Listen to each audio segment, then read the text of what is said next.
పిల్లగాలి ఊదిల్ది పిల్లన గ్రోవి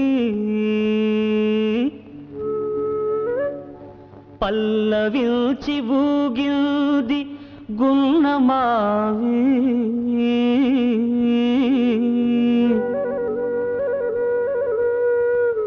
మా పల్లె మారింది వేపల్లెగా మనసేము పొంగింది పాలవెల్లిగా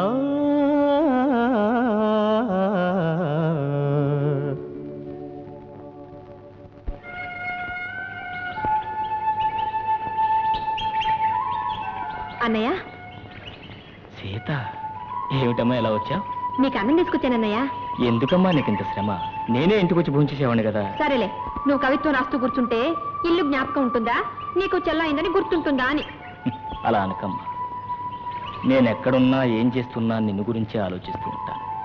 నువ్వు అంటూ ఉండి నన్ను కంటికి రెప్పలా కాపాడకపోతే. సరేలే, నన్ను పొగిడి చాలా అలసిపోయా గాని ఎప్పుడో పొద్దుననగా చద్దనం తిన్నావు. రా అన్నయ్య ఆనందింది గాని. సరే పద. అమ్మాయి, మువ్వల మురళిని నవ్వే పెదవులంటే బాగుంటుందా, ముద్దాడే పెదవులంటే బాగుంటుందా? నువ్వు ముందు ముద్ద తిన్నయ్యా.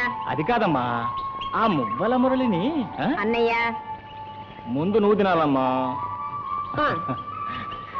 సరే గాని నీకుంటాను ఎవరు చెప్పారమ్మా? చెట్టుల్ని పుట్టల్ని అడిగాను, మా అన్నయ్య ఎక్కడుంటాడు అని. అడుగు, ఆ కొండ మీద ఉన్నాడు అని చెప్పాయి. నువ్వు ఇక్కడ కాపితే మరెక్కడుంటావన్నయ్య?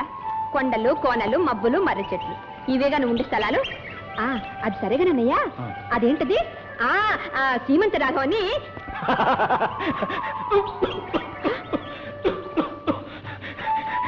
సీమంత రాగం కాదమ్మా, వసంత రాగం. అదే కాబోలే. అది పూర్తయిందా అన్నయ్య?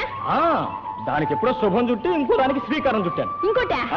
అమ్మాయి, ఆ మొదటి గేయానికి పల్లవి కుదిరింది అన్నయ్య. ఇప్పుడు కాదు, అంతా పూర్తయిన తర్వాత అప్పుడు వింటాను.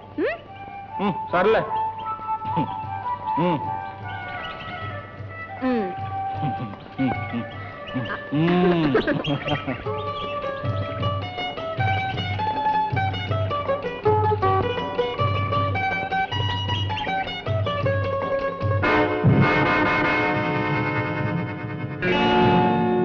సీత? మీరా? నేనే. ఏ తుళ్ళిపడ్డావా? ఎక్కడికి సీత ఉరుకుల పరుగుల మీద వెళ్తున్నావు? ఎందుకండి? మీ అన్నయ్య నాకు 1000 రూపాయలు బాకీ ఉన్నాడు. ఆ సంగతి నీకు తెలుసా? తెలుసు. ఎప్పుడు తీరుస్తాడంట? తీరుస్తాడండి, త్వరలోనే తీరుస్తాడు. నీ పిచ్చి కానీ చేసినప్పుడు రూపాయలతోనే తీర్చాలో చెప్పు. తీర్చాలంటే వేరే మార్గాలే లేవు. అంటే మీ ఉద్దేశం? సీత, నువ్వు చల్లగా చూస్తే చచ్చు 1000 రూపాయలు ఏమిటి? నేనే నా జీవితంతో నీకు రుణపడి ఉంటాను. పెద్దవారు, మీకు ఇది మర్యాద కాదు. దేవుడి చిన్న ఏమిటి? పంచదార చిలకలా ఉన్నావు. నిన్ను చూస్తే ఎవరికి నువ్వు రోజు చెప్పు. నా మాట కాదమ్మా. సీత, సీత, సీత, ఎక్కడికి పోతావు? ఎలాగైనా నీ మెళ్ళలో 3 ముళ్ళు వేసి నిన్ను నాదాన్ని చేసుకోకపోతే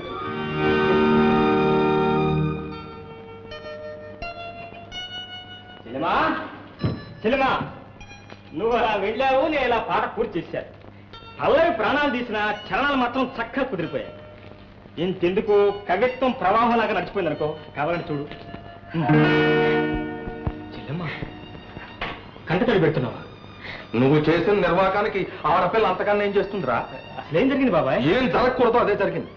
రామరామ, చెప్పుకుంటే సిగ్గుచెట్టు. ఆ రాఘవయ్య నీ మెతకతనం నలుసు చేసుకుని దాని ఒంటి మీద చేయేశాడు. రాఘవయ్య ఎంత పని చేస్తాడు? వాడు రక్తం కళ్ళ చూస్తాడు. తొందరపడు. ఇప్పుడు ఇది రభస్ చేసుకుంటే పోయేది మన పరువు, పాడయ్యేది మన పిల్ల జీవితమే. అలాగనే ఆ దుర్మార్గుడు చెల్లెమ్మను అవమానిస్తే చూస్తూ ఊరుకోమంటావు పిల్లి? ఊరుకోక చేసేదేముందిరా? రౌతు గుడ్డాడైతే గుర్రం 3 కాళ్ళ మీద నడిచిందట. నువ్వేమో కథలు కావ్యాలునని చెట్టులు గొట్టలు పట్టు తిరుగుతూ ఉండు. ఆ పెళ్లిడి వచ్చిన పిల్ల నీ కోసం పాటుపడుతూ ఇలా అల్లరి పాలవుతుంది. ఎందుకురా ఈ ఏళ్ళు వచ్చాయి? బాబాయ్, నా అదృష్టం అలా ఉంటే దానికన్నా ఏం చేస్తాడు?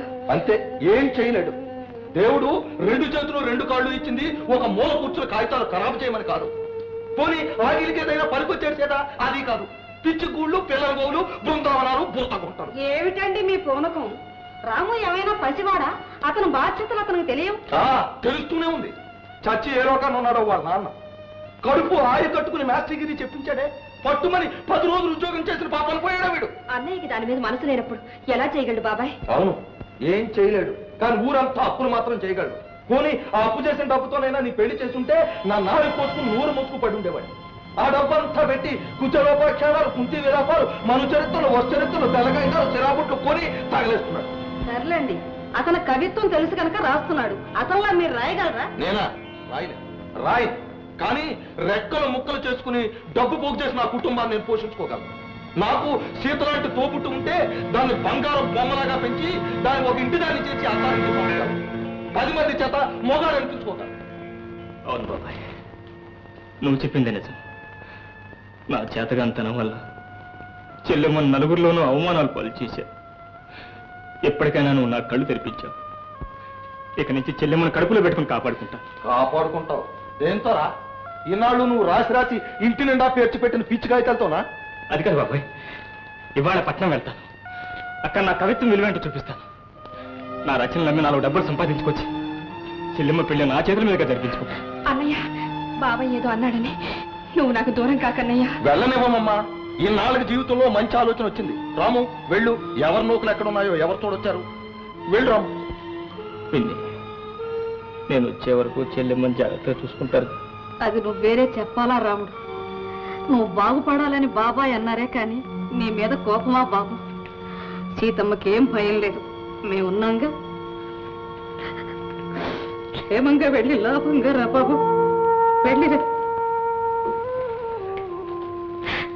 అన్నయ్య, దిగులేందుకమ్మా, పిన్ని బాబాయ్ ఉన్నారుగా. సీత, నువ్వు అలా కన్నీళ్లతో పంపిస్తే నేను వెళ్ళే పని అవుతుందా? అబ్బే లేదన్నయ్య, లేదు. నువ్వు క్షేమంగా వెళ్ళిరా అన్నయ్య, క్షేమంగా వెళ్ళిరా.